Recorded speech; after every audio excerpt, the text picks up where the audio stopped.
From one physical plus magic damage dealing chick to another, this time with 100% more attack rating, welcome to the mini playthrough of the Bowazon in Project Diablo 2. Now we've done a Bowazon in Diablo 2, albeit in 2 different iterations. Still, to make this mini playthrough a bit different, I will be focusing on purely physical and a little bit of magical damage, mostly with this girl. In that vein, we do start out with javelins, which do a great amount of throw damage, which is very nice. That is good because we have to keep doing this nice physical damage in the den as well, since, well, I didn't get enough gold to be able to buy a bow. Oops. What I did get was experience to get to level 2, but my current skill of choice, Magic Arrow, will have to wait. I'm also putting points into dexterity, and I'll be treating this girl pretty much as a standard melee character for the start, keeping dexterity and vitality at the same level. That dexterity gives me nothing to complain about in the den, as the Bowazon absolutely slays with throw damage. With that, I was able to accumulate some decent items in the den to sell for gold. These throwing knives, as you can see, sell for a lot in the beginning and will easily allow me to buy a bow. Now we have 3 options in the light crossbow, longbow, and hunter's bow. I will go for the latest because of its inherently high attack speed. Also, I got one with 3 sockets into which I will be able to add chip gems, as demonstrated by this ruby here, to add additional elemental damage to my attacks. What is also demonstrated in this fight is the element of pierce, which seems to be present here, which, after a bit of research, turns out that the skill Magic Arrow has an element of 100% pierce now built into it, and as you can see, it works really well to line up bosses and kill them easily. Also, look at that! Arctic's Furs. A set quilted armor with 310% enhanced defense and 10 all resistances. How quaint. Yeah, even with all that, no ways am I fighting Bloodraven next. I mean, I'm stupid. I'm not that stupid. I will not be repeating the same mistake again, and thus went straight to Rakanishu for farming. This Rakanishu was apparently halfway to Cold Plains here, as I sniped him out from a distance. Here in Stony Field, I also set camp, getting the waypoint and repeatedly killing boss packs in the Stony till I got to level 6. A pivotal point for any melee build. For this girl, it allows me to get a point into the skill of Multishots, which splits her arrows into multiple. Also, it allows her to wield strangling gas potions, which we all know by this point are excellent against early game monsters. Most importantly, against this bitch and her pet zombies. One thing I had going for in this fight was actually my skill of Multishot. That is pretty good for this scenario right here because A, it allows me to shoot and move and stay away from the hordes of undead attacking me. B, aiming is made much easier since I have multiple arrows that can hit Bloodraven, and more often than not, they do end up finding their mark, and thus she does go down. While we are here too, I want to show the aiming mechanics of Multishot. If you're not familiar, it's real simple actually. Aiming and firing with the mouse far away casts a more concentrated flock of arrows, whereas clicking near to the bow, you can spread them out more for a wide-ranged attack. These mechanics really help out in combat. What also helps is that this skill seems to be buffed to the moon. I mean, this is an example of this girl absolutely destroying any legitimacy Woodfist had ever gained for himself. Ouch. Griswold? More like Griswoz. I mean, what I'm seeing from this skill is actually incredible. The stat screen shows that it only does 7 to 23 damage. I can tell you from my experience of me playing this game like 3 to 4 times a year that does not look like 7 to 23 damage to me. I mean, I'm not going to complain, right? Nope. I'm going to take this all the way through Countess Tower and farm her while my Zon polishes her nails between shots because it is apparently just that easy. What's great also are the runes I got from the first drop were all highly useful. That is because once I was done with my farming, the main two rune words I was building towards were the following. Stealth in a studded leather. Now, I know I've never built this before, this has gotta be a really new thing for all of you, so I'll brief you on this hidden gem. Faster run walk and hit recovery it provides are super nice for the Zon who likes to stay as nimble as possible. The FCR is irrelevant unless it comes to chain teleports, a quite rare scenario. The dex boost is little but helpful, the poison resist boost is nice as well. I also put 2 rals in this helmet. This could be great for the mercenary or even for the Zon herself to tank the omnipresent fire damage in Acts 3 and 4. I also have some additional rals that I was able to amass in the grind, which as you can see I have stacked near an 2 open-socketed bow with an Eth rune. That is because I plan to cube these rals into an Ort to make a Zephyr bow. If nothing else, it would make a good switch option at level 21 to give me some faster run walk. For now, the bow that I'm using is this one that I bought from Charcy. With enhanced damage and minimum damage, the enhanced damage is a good roll, but it hardly does anything because the base damage of this bow is just so low. The skill Multishot, however, just manages to outperform whatever is expected out of it still. Speaking of skills, let's quickly go over them as well. Currently I have 5 points in Magic Arrow from before. Then I have put 5 points into Multishot. Putting points into this skill increases the amount of arrows you get and also its mana cost. Currently it provides me with 7 arrows at the cost of 2 mana, which is quite nice. The Zon also has a rich passive pool, from which I have invested a couple points into Critical Strike, which allows 25% of my attacks to do double damage. I'm not sure if every individual arrow from Multishot has a separate crit chance or if it applies as a whole. Either way, it's pretty decent. Also, through a bit of research, I learned 2 skills that I quite disliked in LOD have been buffed. Evade now offers 10% faster run walk as a bonus bribe for putting points into it. That's better than Burst of Speed, by the way. And this is a passive skill. And Burst of Speed literally has the word speed in it. Favoritism much? Well, similarly, Dodge now offers some faster hit recovery if you choose to spend your points here. Certainly interesting, and I would like to try these out to see if they are as horrible as I remember from my past Zon. To get to those skills, I got to get to my leveling spot, which is Andariel, since yes, with this girl I shall be doing normal Andariel runs. I honestly got so tuned into that thought that I actually forgot to edit the first time I killed Andariel, so we'll just pretend that this random run was that time. Now the first time that I did this fight actually, I did try out both Magic Arrow and Multishot to see which was a better single target killer. In the end, as you can see, I stuck with Multishot. I believe the secret behind its success is simple math. If you attack it such that multiple arrows hit your foe, it ends up doing multiplicative amounts of damage that is shown on the stat screen. That or that this skill is broken.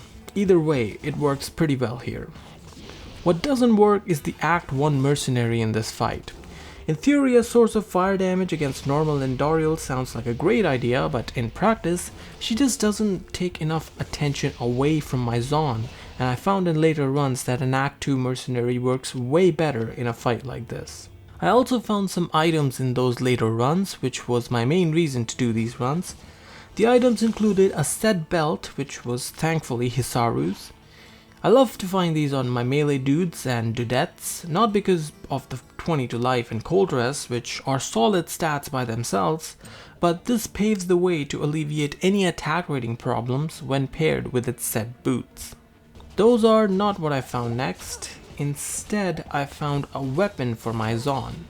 I was actually hoping to find that in these runs. It's just unfortunate that it had to be Lead Crow. I mean, it has pretty decent damage, certainly better than the rare Hunter's Bow that I'm using at the moment. Problem is that it's just too dang slow, and I shall now demonstrate that by shooting stray arrows into the rocky waste, which incidentally is what this crossbow is for me, a rocky waste. The drops at this normal Endariel were certainly not fast or furious, but this next drop will at least help my Zon get those attributes. The unique heavy boots, which are Gorefoot, now with 18% more gore.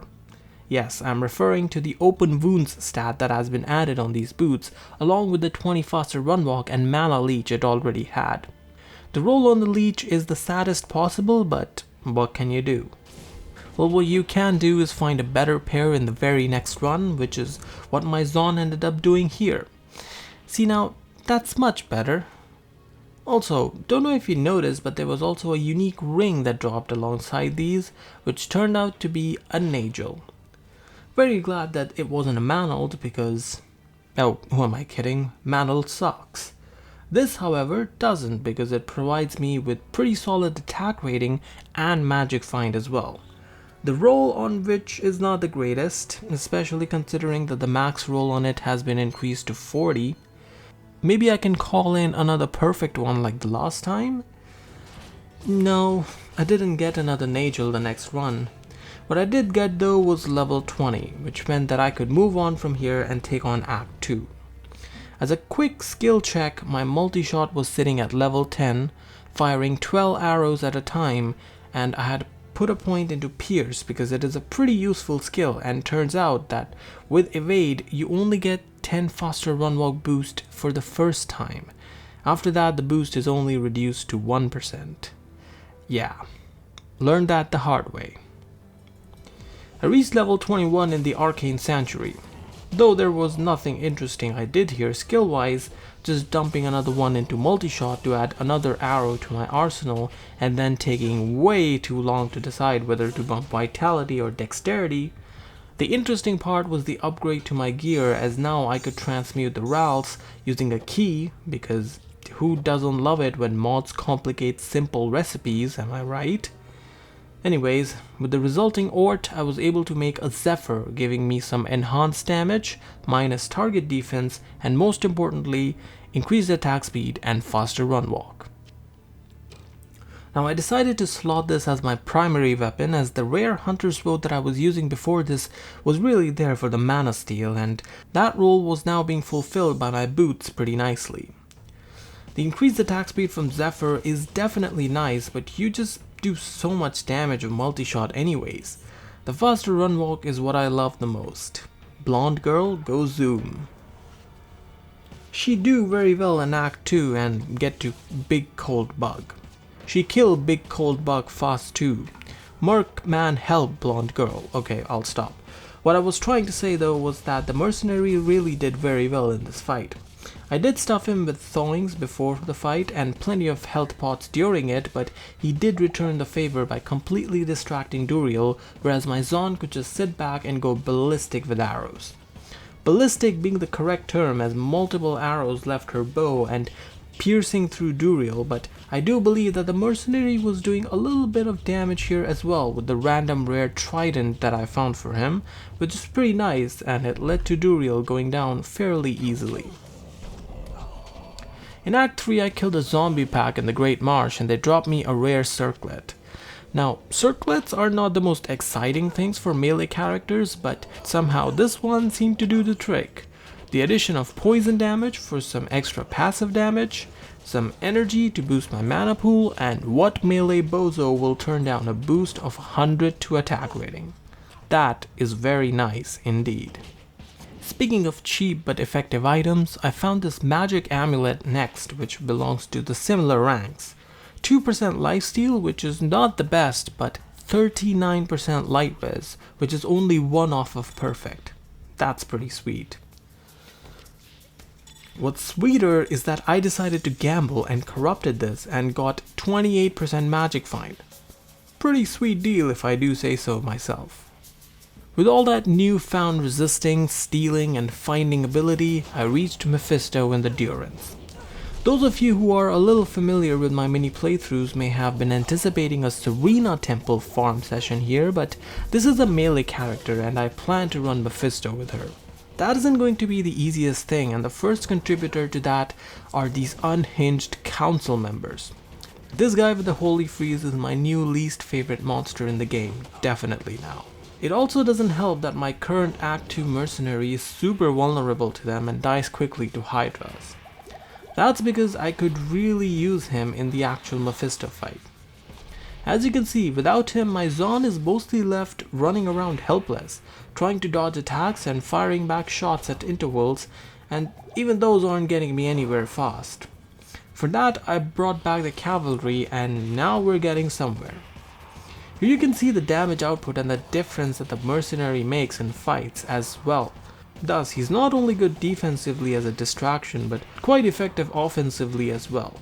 Just gotta keep him healthy throughout the fight, which can be a challenge since Mephisto is ruthless. Good thing I guess that I have 400k in the stash, because Tyrael, you're about to get a lot of business, my friend. Honestly, these MF runs were more pain than gain. Like, if there is one thing that I learned from these was that this girl is really not fit to take on single targets. Not like this. As you can see, I even put a point into guided arrow to help out, but the base damage lacking just causes fights to drag on forever. Ironically, I am magic fighting to fix that particular issue only. It's sort of a Diablo 2 melee character catch-22. You need a good weapon to magic find efficiently, for which you have to magic find efficiently. Judging by this kill speed and those drops, yeah, this was neither. Thus I left here at level 25 only.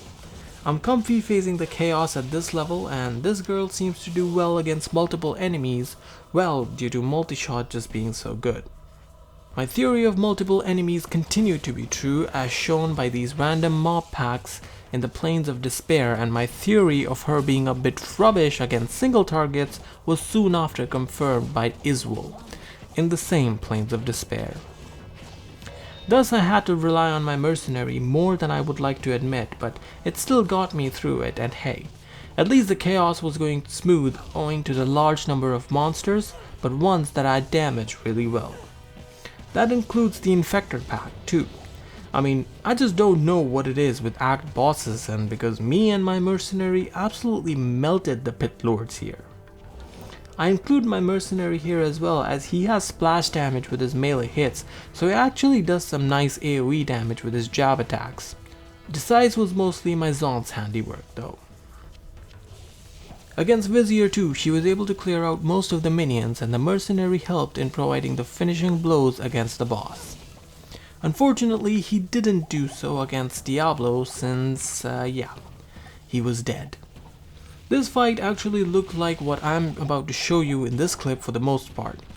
My Zon literally standing off screen and firing off guided arrows, and you can see they still managed to find their target while Diablo struggled to fire back.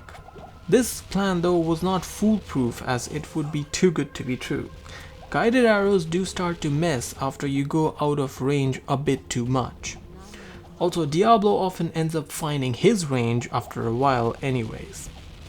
Overall, what I found from this fight was that the main reason that Multishot was so ineffective against these monsters is just due to my drastically reduced chance to hit. 76% down from the 95% I hit with most other monsters. Thus, more often than not, guided arrow actually ends up doing more in the long run, with it being guaranteed damage. I'm not sure, however, if with Multishot every arrow has its own chance to hit, or if the attack as a whole has a chance to either hit or just miss with every single arrow. Does that make sense? Well, it doesn't matter, since Diablo is dead and he didn't drop me anything good, so that's sad. Well, he did drop me this rare edge bow, which will give me more physical base damage, but unfortunately, like always, it is just too slow. Well, if I cannot upgrade my base damage, I'll at least work on getting more buffs to it, and one of the ways to do that is to save the barbs in Act 5. Then I can hire one of the lot as You guessed it, I plan to use an Act 5 mercenary throughout this mini playthrough. This is mainly due to the might aura that I alluded to before, but also look at how cool this dude looks. Plus, I have a great little thing for him that I think should help him carry me through this act. Well, he does do pretty good against normal mobs like the Frozenstein pack. He does get a bit stuck in the mud when frozen, and thus my Zon ends up providing a bit more than moral support in this fight. In the Ancients fight though, the same happened since I was actually able to find a combat shrine before it. That is huge because it allows me to use my much stronger attack of Multishot, and thanks to the massive attack rating boost from the combat shrine, I was able to hit these bozos with the same accuracy as against regular mobs. I was also constantly supporting my mercenary throughout this since although his weapon has lifesteal, he still gets heavily damaged by Talik's whirlwinds. The thing about that is that with Multishot, it's not like I can single out and target Talik because he seems to be causing the most damage. Instead, I was able to damage all 3 barbs quite indiscriminately. The combat shrine did run out after a while, which was to be expected, but I was able to do quite a bit of damage by this point. You can see the difference though of me hitting quite less often and thus leeching less as well. However, Madoc had died by this point and the rest too were quite low on health, such that I could just support my mercenary with health potions and take them out with his help. So with that kind of a performance, you would think that this girl had no shot against Lister, right?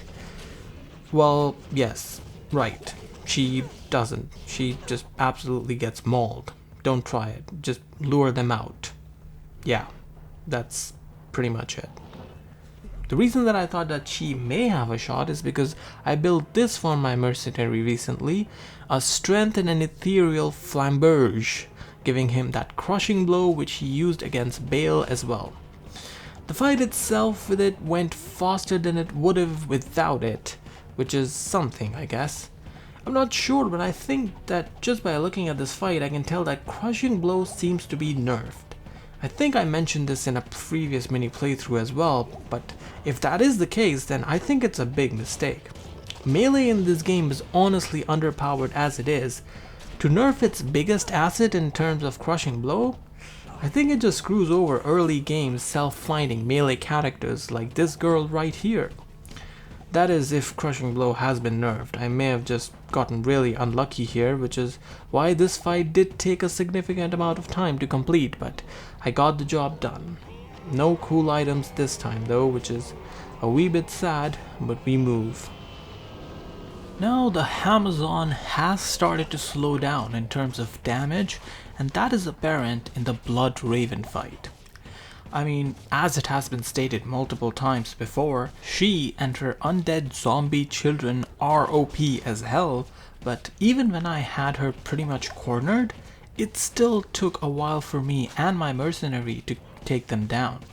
The mercenary performs great honestly, just crumbles under multiple attacks, which honestly is to be expected. The Amazon, however, desperately needs a weapon upgrade. Also, her attack rating is lacking too, since her chance to hit Blood Raven there was 71% as you just saw. Both of these problems can and shall be fixed while farming the Countess. After farming her, however, I did not do my usual routine of showing off the character and instead took a page out of the Frenzy Barbarians book and just carried forward in the act. The 2 rune words I made sure to make before I left the Countess were as follows: my favorite WWE wrestler from my childhood, Edge, and my favorite YouTube outro that people say all the time, peace. With these 2, killing Andariel was a significant improvement over the bygone days of Zephyr. I actually tried killing her the first time with Zephyr. This is the 3rd run that I'm showing you here. But that first experience was just slow and horrible, mainly consisting of me revisiting town to revive my mercenary because he was the only one doing damage. Here too, as you can see, he did die early, but my Zon was able to hold her own. Of course, with the help of the Valkyrie. More on that later, as after this, I leveled at Andariel using similar strats from level 40 to level 45. From that, I geared up, and here we are in the lovely setting of Act 2 again, discussing my gear for the Multishot Bowazon. Now my weapon was something we touched on earlier, Edge. I did hope to find something better from Endoriel, as she can drop some quite nice bows, but this is quite nice by itself. It doesn't boast too great face stats, even though I was lucky enough to get an exceptional class base for it, but it makes up for it by the stats of 324% damage done to demons and 280% damage done to undead. That covers almost all the mobs in the game, so the damage from this thing is more than you might first expect. Then it has the level 15 Thorns aura. You could overlook that stat, but it's quite nice.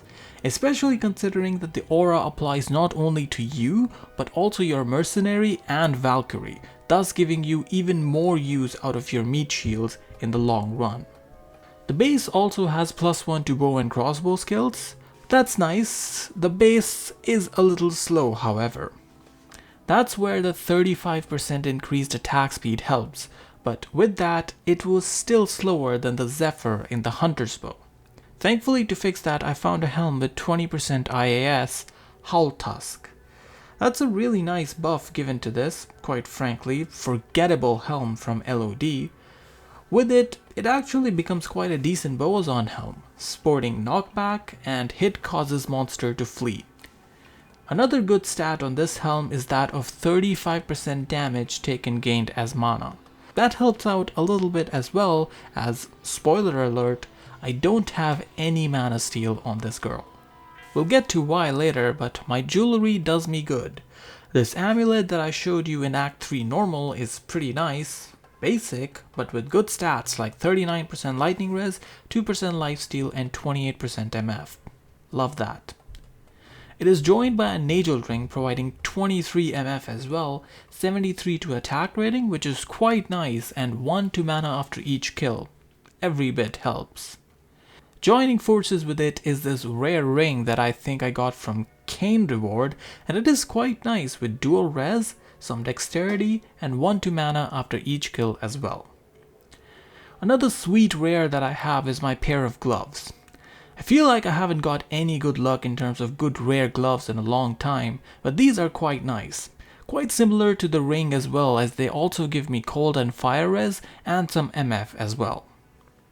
Then we have the belt. I'm still using Hisaru's. Now, generally by Nightmare I like to have belts which can hold 4 rows of potions, which this one cannot, as you saw there.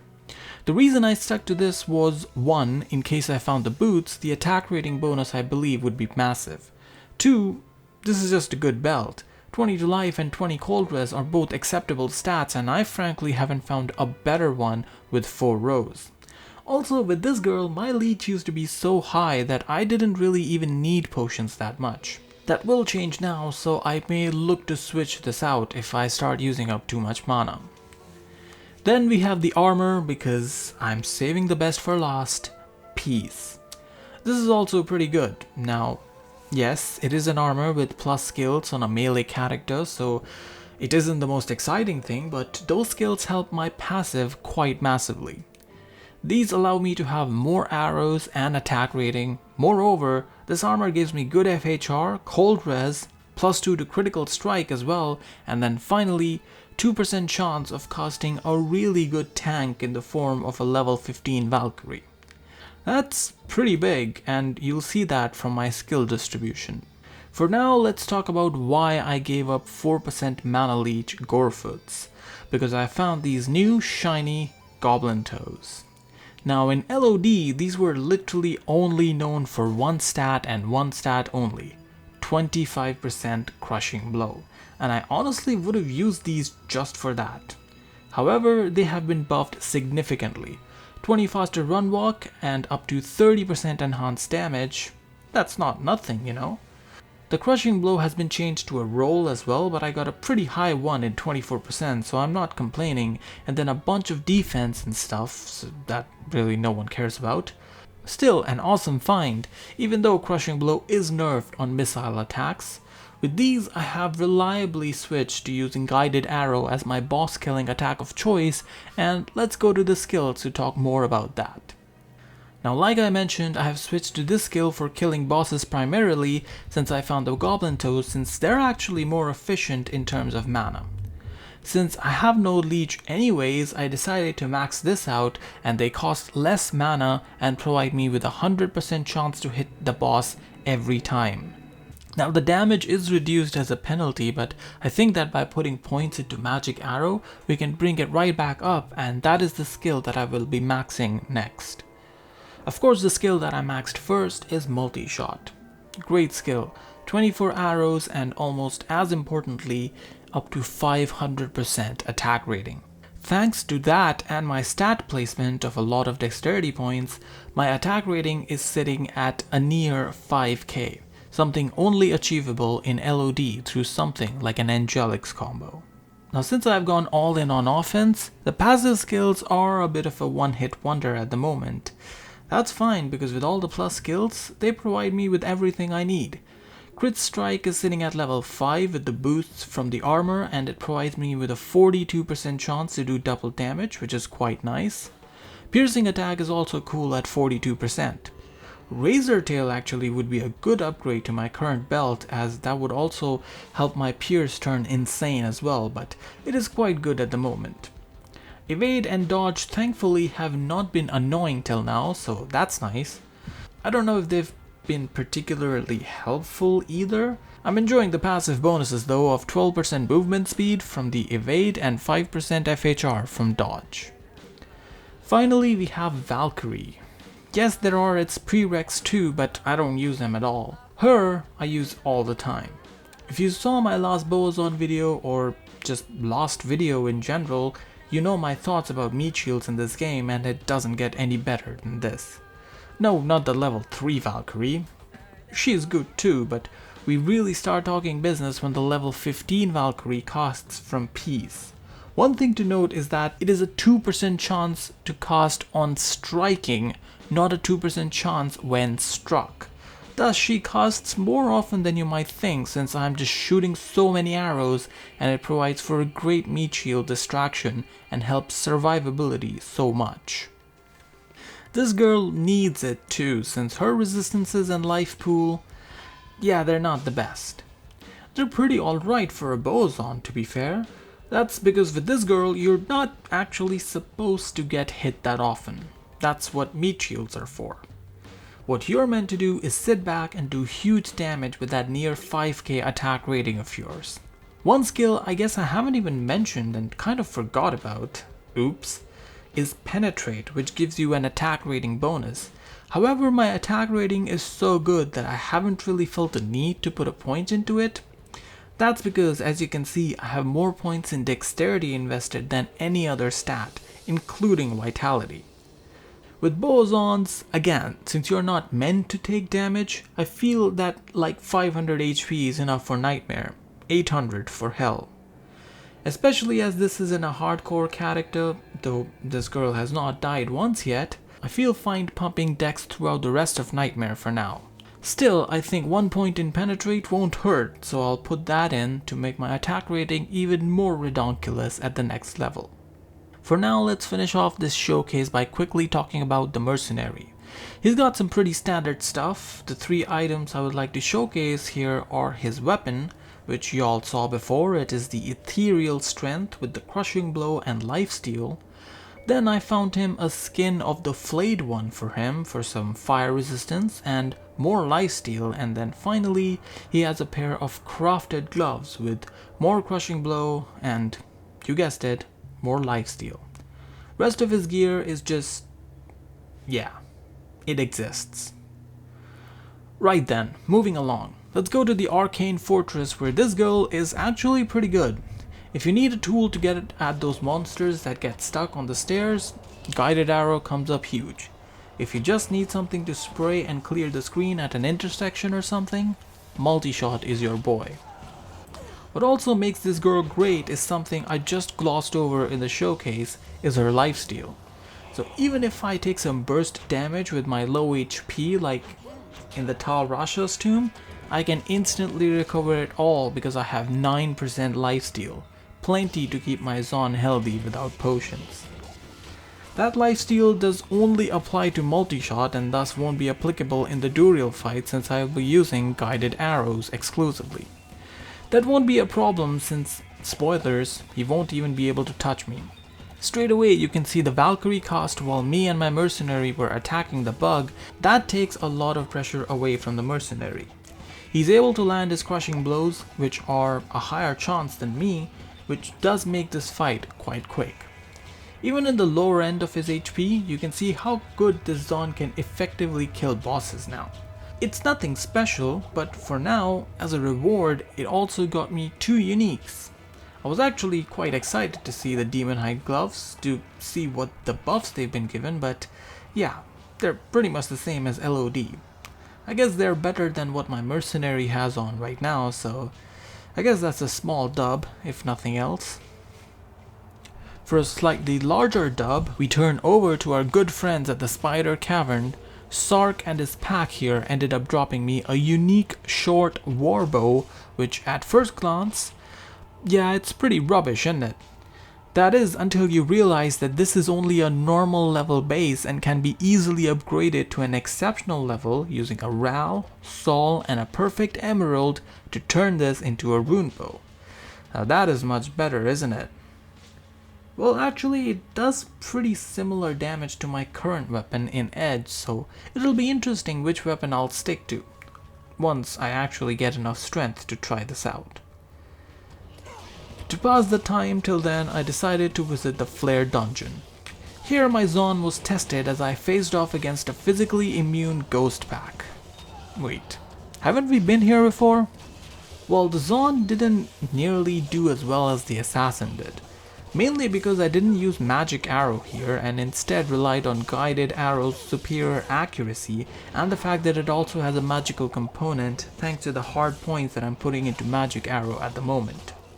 Thus I had to rely on the 2% chance of casting a super buff Valkyrie to save my butt. That same strat can be seen applied in the Mephisto fight as well. This mod has really turned Uncle Mephi into a pervert, thereby giving his nickname a completely new meaning. I mean, he never used to chase around my characters like this before. Thus, I have to resort to calling the sisters for help. We've all been there. Problem is that they get chewed up and spit out before I can launch 2 guided arrows, and thanks to the increased cooldowns of all summons, I have to resort to mostly running around to save my butt. Thankfully, the hits I do land do hurt.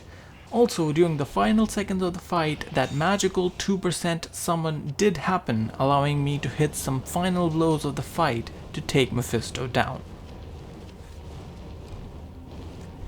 Anyways, back to the Hellcap.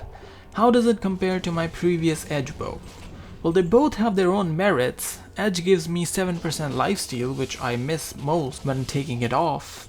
Also, it does seem to hit a faster IAS breakpoint with my gear. The Hellcap, however, hits all monsters indiscriminately, since a lot of the monsters here in the river are neither demons or undeads. Edge would have done like 20 damage to them. The Hellcap, however, does not have that problem. One place that is full of undeads and demons is the Chaos, and yet I went in with the Hellcap here. Mostly out of laziness, but it actually does give me 40 fire res, which can be really helpful against Infector.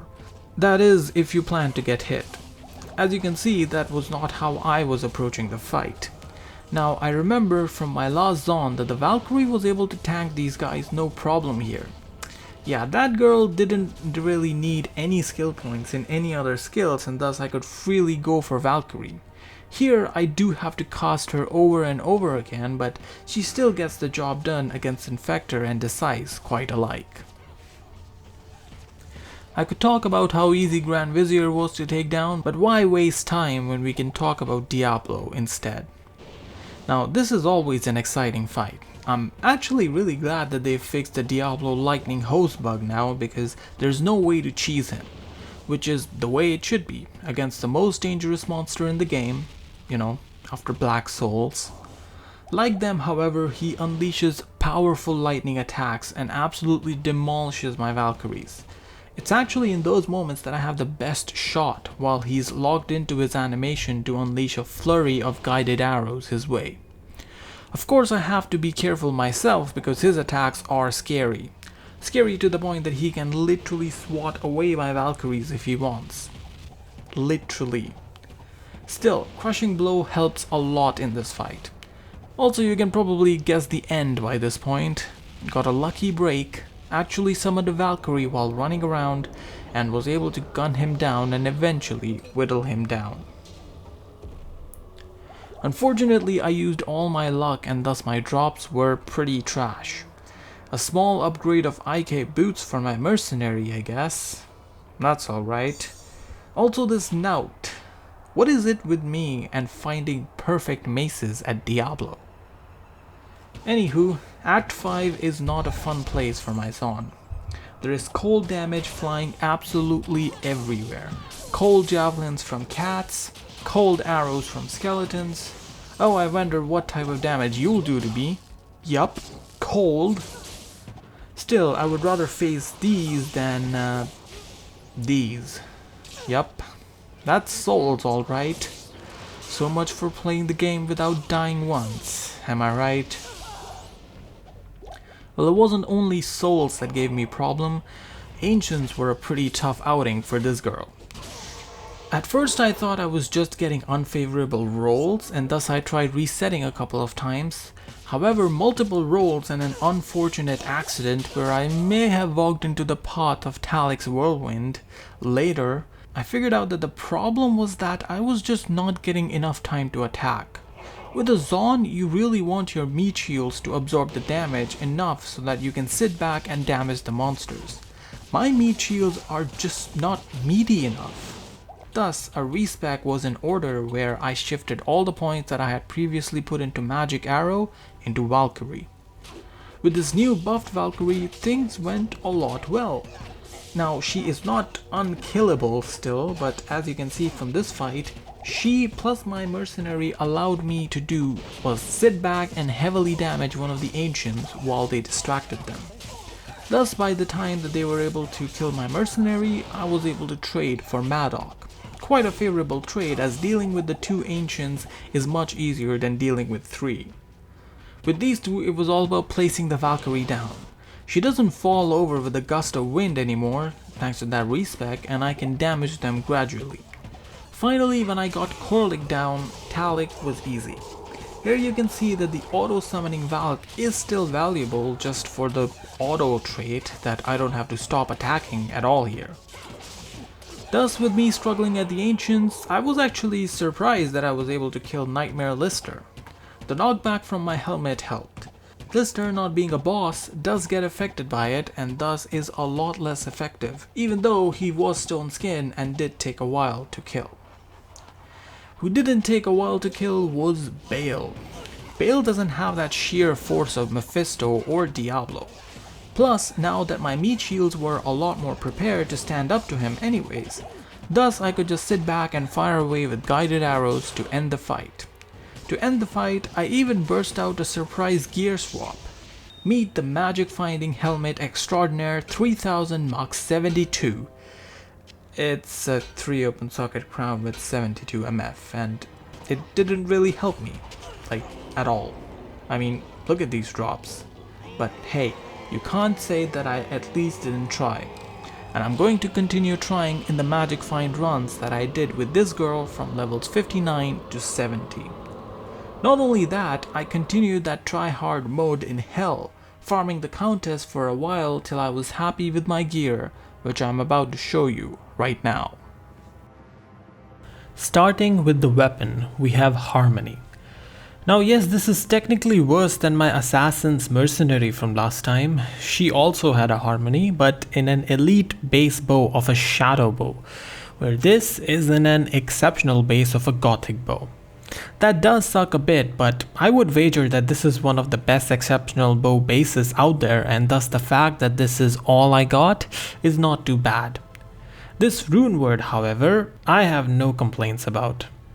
Level 10 Vigor Aura for faster run walk, good enhanced damage, elemental damage, which I am always fond of, since it is a sort of a built-in physical immune killer. Not that 480 odd is going to take down a bunch of ghosts, but in tandem with magic arrow it does help.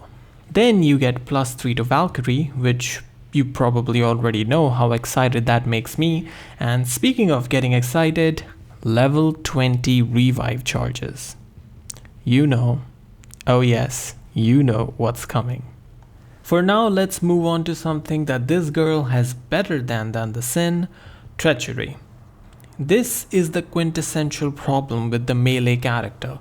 Yes, you can fix attack rating and everything, but they're still too dank gear dependent. In this case, I literally could not leave the countess till I had a core rune for my harmony, and in the process I ended up making this thing.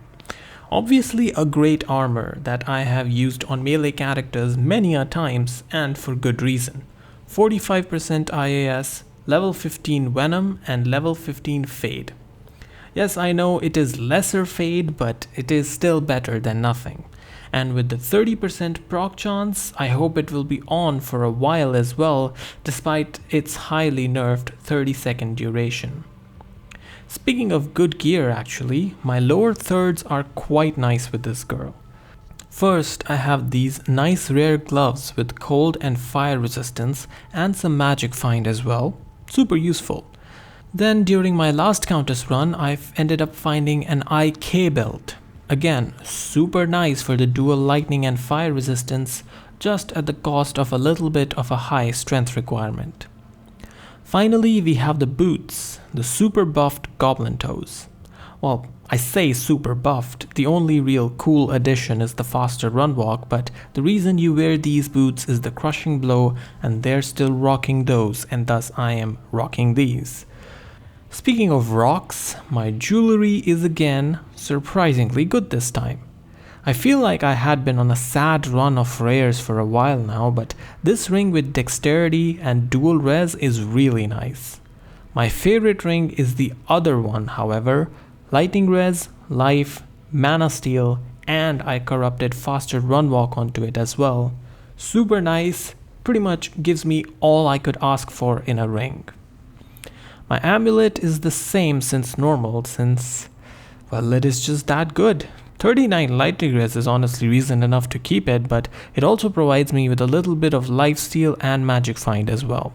Finally, saving the best for last, in my helm I have Ral Ort Tal, but not Ancient's Pledge. It still serves the same purpose, however, resistances for days, and that does help out this girl's stat numbers quite a bit. As you can see, my fire resistance is a bit low, but my poison resistance is, yeah, lower, to say the least.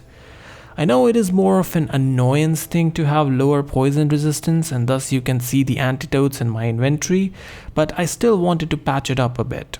These will of course be further improved by Fade. What you also may notice is thawing potions in my belt. That's because I was unable to acquire a source of cannot be frozen for this girl. Not even the omnipresent rite of passage dropped for her. Thus I am having to substitute with these. However, since she doesn't really have much mana needs due to the leech, I can afford to fill one of my belt slots with these. In the stats, you can see the damage done by my various skills as well. Speaking of, let's see what's going on in the skill tree. The bow and crossbow skill tree is simple enough. Max Multishot, as this is my main skill of choice, this being a Multishot Zon and such. For support, I have Guided Arrow for bosses since it never misses, and now with boosts from Magic Arrow, it actually does pretty good damage as well. Speaking of Magic Arrow, this is purely a physical immune killer for me. Not for the lack of trying on this skill's part, however. I mean, it tries to catch up to Multishot with 2 arrows. That's a cute attempt. Plus, it has 100% pierce on every attack. I don't use it for primary offense because with it, my area of effect will be too low, plus I wouldn't get any leech back since this will do magic damage.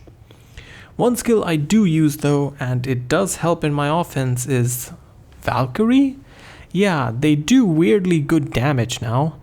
Also, you may have noticed the use of the pronoun they from me as well. No, I was not trying to project Valkyrie as gender neutral or anything. The Valk is clearly a babe. What I was referring to was that now you can have 2 Valkyries at level 20, which is awesome.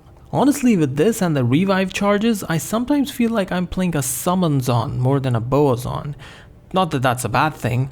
For the rest of the passive skills, I only have 1 in each to get a bit of passive boost from each. That's not too exciting. What is exciting though is the Mercenary. That is because I found him a banging weapon, Head Striker. I think I used this with my Frenzy Barbarian and boy, this sword just bangs. He for sure does more damage than me, and it's pretty much due to this weapon having max damage based on character level plus deadly strike, guaranteeing double damage now. This was the one good thing I found from Bale runs, and it did pretty hard carry me through the Countess runs. The rest of his gear is just support, keeping him alive long enough to make sure that nothing else on the screen is left so. Now I feel like in the breakdown I made it sound like this girl's damage is really horrible. That is not the case. It is very serviceable. You can see though that the 45% IAS from Treachery is quite needed as the Gothic bow is a slow base. However, with the Valkyries and the Mercenary, these 4 can really take on any monster thrown their way. Squad goals, am I right? Well, the squad went in on Andy as well, and the results, well, they're in front of you. Now, I like to think that this massive damage to Andy was being done by my Zon and her guided arrow precision, but being wise to the past, it was probably all my Mercenary and his boss weapon going in here. I did mess around with revives at the beginning as well, but I instantly lost them when I switched to the teleport stuff, so gotta watch out for that going forwards. If you needed any proof of my Mercenary's contribution, well, just look at this clip from the Lost City where he was stuck behind a wall. I would like to point out that this is a rare occasion now, their pathfinding seems to be quite a bit better, but I'm pretty sure that in the time that I've been talking, you've been convinced that he is carrying me, so yeah, let's move on. Well, my carrying squad is about to get a little bit stronger, I feel. You know what's coming. Now, even though there were ogres in my tomb, I found that it was actually more convenient to bring some over from the palace since, remember, I can't teleport once I have these guys because the revive charges are on the bow. Thus, through non-teleporty movements, I made it to Duriel and it was pretty worth it. Although I did only get 2, they still help out quite a lot. More than anything, they take the pressure off my Mercenary, both offensively and defensively. Really, at this point, this does look like a Summon-Zon setup since I have 5 hirelings attacking Duriel and, let's be honest, doing 80% of the damage that you're seeing. Not going to complain, however. Let's just hope that this can continue throughout the rest of the game as well. Now, in that journey, I came to a revelation in Act 3. Here, I realized that it wasn't really my damage that was lacking, but my attack rating. Here you can see with the combat shrine, which are super buffed with this mod, this girl provides more than moral support to my crew of Valkyries and Mercenary. Granted, they still are dishing out most of the monster killing justice here, but my Zon is getting a lot more hits in and doing a lot more damage. Unfortunate that, like all good things, combat shrines come to an end. Well, when they did, I landed in the Flare jungle, and here another good thing happened to me in the form of a unique Templar coat, which is the Guardian Angel. I say a good thing. Yeah, this is not going on my Zon, or my Mercenary for that matter.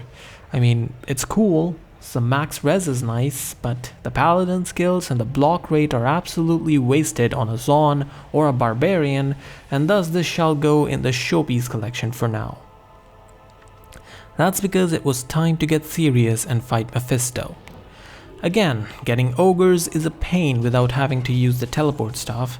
Even though I got some endurance level 1, it was a nightmare to get them from here to the portal in level 2. I could only summon 3 max since, the skill has been nerfed. Doesn't really matter though because I could only get 1 to follow me through, but you know what they say sometimes, it only takes 1. I know that reference is not technically right, but still, it only did take one to absolutely destroy Mephisto here. Revive is just such a wonderful skill, even with its annoyances of monsters disappearing if you go too far and such. The Mercenary and Valkyries also put on a good show, and let's see, am I missing someone? Oh yeah, the Zon.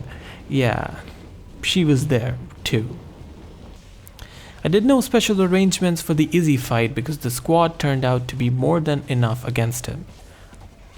I did want to kill him, and after this I also went back to Act 2 to complete the Radamant quest, one that I believe, like many others, I just skipped due to laziness. The skill points here are valuable, however, since I'll put them into Penetrate to get that little bit of extra boost to my attack rating. That's because I'll need a lot of it in my next destination, the Chaos. Starting with the Infector fight, now he was the strongest and hardest of the 3 seal bosses as expected. The reason, however, was not my 21 fire res. Thankfully my Zon never came in close proximity with the Pit Lords. My Valkyries absorbed a lot of damage and did die a couple of times. If you remember from last time, my one Valkyrie was able to survive the whole Infector fight, whereas here, the Valkyries seem to be more offensive and less defensive. Honestly, I don't mind that because A, I am a bit nervous about my own offenses anyways, so any help is appreciated. B, even if 2 of them died, well, I can just always resummon them in the blink of an eye, and thus the whole setup ends up working quite well indeed. Decise is like Pit Lords without the bulk, and Grand Vizier is like Decise even without the damage, so taking him out is pretty easy. In fact, G-Viz might be the first monster that my Zon was able to kill on her own, without the aid of any mercenary. Don't know if that's a compliment or not. Well, it seems like she'll have to continue that form, as after recruiting some ogres I scouted before entering the Chaos, you can see the disastrous start to the Diablo fight. I don't know why, but this Diablo just doesn't seem to register the ogres as real enemies and thus never targeted them. I don't know if that is an intentional change to the skill Revive or not, but if it is, it's quite genius actually. It's a great way to balance them since, as you can see, they're just so gosh darn tanky. However, my Mercenary and Valkyries kept dying repeatedly to Diablo's onslaught. Thus I decided to just stay with the big black brutes. The damage that we were doing was pretty dang solid anyways. I mean, Revive is just an amazing skill. Probably my second favorite of the entire game. And you can see very well why that is with this fight. You're going to continue to see that in Act 5 when I get to the Ancients. Here I had reset the monster rolls beforehand to make sure that I had ogres at the River of Flame waypoint so I can easily recruit them and got into this fight. The fight itself was mostly a hide and seek game for my Zon. The ogres acted as pillars which protected me as I ran and shot at Madoc. For if he was to snipe me, I would most certainly perish. Thus I targeted him down first. Thankfully the Ancients didn't have any insane rolls. I checked first if they weren't physical immune because that would be a pain to deal with. Also thankfully none of them had cursed / might or fanaticism aura mods. Despite that, my Mercenary died in this fight right after I took out Madoc. After that, Korlik for some reason started aggressively targeting me instead of my meat shield, which was quite annoying since he was mana burn. Thus to kill Talik, who I saw as the next most dangerous target, I had to shoot and move. That did elongate the fight, but the ogres were letting their clubbed hands go. Their damage post-crushing blows wasn't too much, and I finished up Talik on my own. Finally, Korlik was the final one left, and getting him to stop chasing me, I had to get him stuck, where he couldn't leap out, and I could hit him with guided arrow. Since he was stone skinned, this kill did take a little bit of time. However, thankfully to balance out the much reduced number of revives at level 20, they've increased the duration from 3 minutes to 10 minutes, which was more than enough to finish this fight. That's approximately how long it took me to kill Lister as well. I believe that honor is still pretty coveted with this mod, as my druid was unable to do this, but the Zon came through here. Of course it wasn't easy, especially with my mercenary dying on me a couple of times. In the end, I just decided to take the feminist route and become an independent woman and kill Lister by myself. With the help of Valkyries. That still counts, right? Well, if it does or it doesn't, it's done, and we are here at Bale. A quite slow Bale, if I do add. You know, I said at the beginning of Nightmare that they've nerfed Crushing Blow.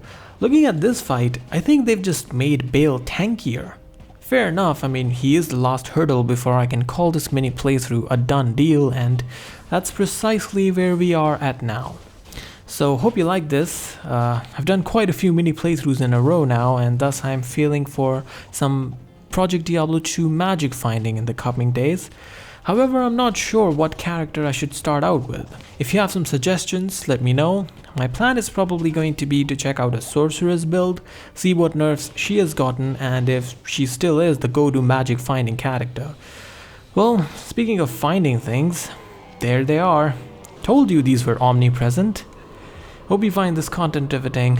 Yours truly, with love.